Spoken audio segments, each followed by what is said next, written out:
How are all of you lovely people doing today? My name is John, and welcome to another wonderful episode of the Zombie Storyline Q&A. This is the series where I take your questions about the zombie storyline and take them on. Whether it's a big, a small, or a simple question, I'm always happy to answer them, so you can either leave your questions down below or tweet me at JohnnyJ25. Without further ado, let's begin. We're going to kick off today's episode with a question from Manuel Huerta Bantancourt, and I apologize if I mispronounced that name. I feel like I'm almost certain I did, but he asks, who built the time machine? Time travel has been an integral part of the zombie storyline, and it's most often done with the MDT. This is a teleporter created by Dr. Maxis and Dr. Richtofen. They worked on it together, although the research was mainly led by Richtofen as well as Schuster. They're the ones who created this device, although the device isn't really intended to be a teleporter. Richtofen discovers the ability to teleport with this device accidentally, and this is revealed during the Kino der Toten intro. Entry 741021! Perhaps this station will hold the key to the real goals of Group 935. I still do not trust my unconventional allies, but they are of great use to me. But I digress. Who would have thought the MDT was capable of time travel? How many stations does this group have? Where did that little girl disappear to? Only time will tell what new questions await us in this theater of the damned. Despite being one of the leading scientists in the creation of the MDT, Richtofen did not realize it had the potential to travel through time. It was kind of something they stumbled upon. Nobody ever set out to invent a time machine in the zombie storyline. What people were trying to create were teleporters, and these teleporters then had the side effect of being able to send a person through both time and space. And they actually sort of start to toy around with this idea in Black Ops 3. In the Giant, Richtofen suggests the idea that not only are objects teleported through space, but also time, and we actually tried to time travel on purpose during the Der Eisendrache Easter egg. Our characters overload the device. We discovered in Call of the Dead that by overloading the device, it allows you to travel through time. Richtofen explains this to us. He did not intend to go to Call of the Dead when he did. He intended to go to Call of the Dead, but not while in the far future when people were filming a movie there. He probably wanted to go to Call of the Dead closer to its heyday, but he just so happened to accidentally overload the teleporter, and boom, he was sent too far into the future, and our characters ended up being stuck in that room. Quite possibly, if they had teleported into the proper period that he wanted to, that door wouldn't have been locked shut. That's most likely what happened to our characters. They overloaded their device. We then tried to do it on purpose in Der Eisendrache.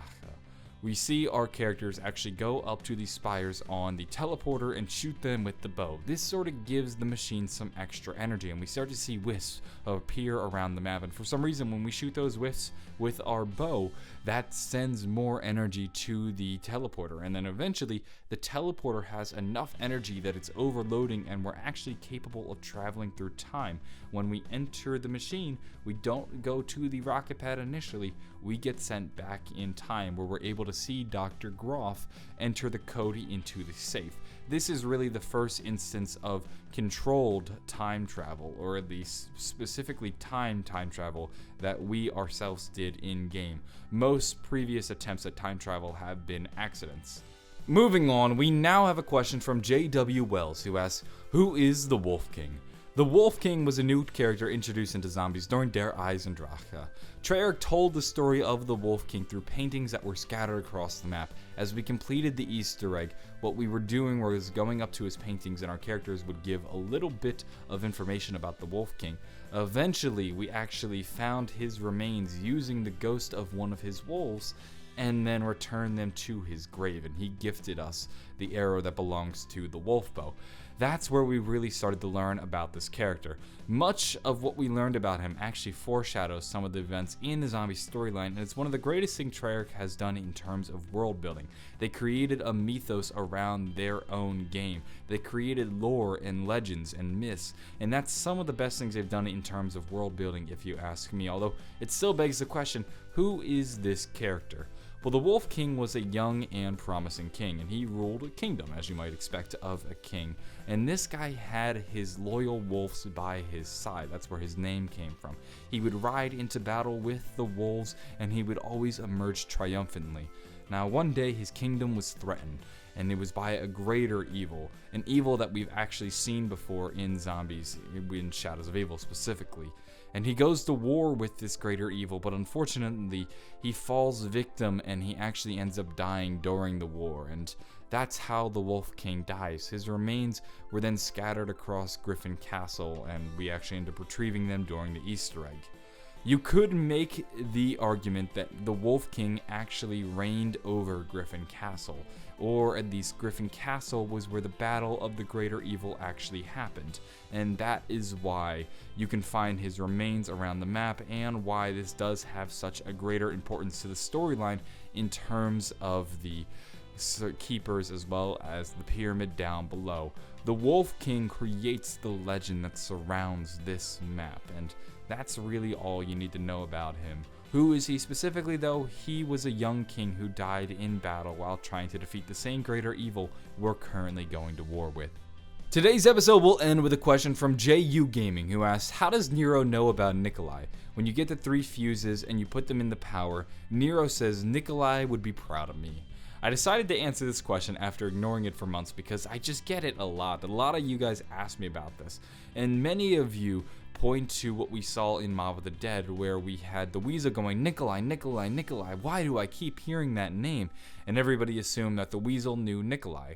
People are doing the same thing with Nero, and sure, it's not that far-fetched of a thing to say. If he's referencing Nikolai, he must know Nikolai. But what if it's not Nikolai Belinsky, the Nikolai that everybody is thinking about? If you ask me, I feel as though he's referring to Nikola Tesla. For those of you that don't know, Nikola Tesla was an American inventor, and he's kind of a leading pioneer in electrical engineering. He was a great rival of Thomas Edison, and he is sort of the founder of the alternating current design, and that was one of his major contributions, although he kind of lives in a world of lore and myth, and some people believe that he actually had some greater things up his sleeve. Unfortunately, his plans fell short and other people got in his way. Now, I believe that when Nero says that, he's actually saying Nikola, and he's referring to Nikola Tesla. That to me seems like the better fit. Nikolai is a drunk Russian who lived during World War II. He didn't really fit in the period of Shadows of Evil. There's no way an American magician would know him. It just doesn't make sense. But it's not too far-fetched to say that somebody like Nero, who probably toys around with electricity while he's working on his magic tricks, would actually know who Nikola Tesla is. And that's better suited to somebody who's working with a fuse box, because he is a leading pioneer in electrical engineering. That to me is what I think about this quote. I don't think he's referring to Nikolai. I don't think it means that he knows who Nikolai is. I think he's talking about Nikola Tesla, and he's just making a reference.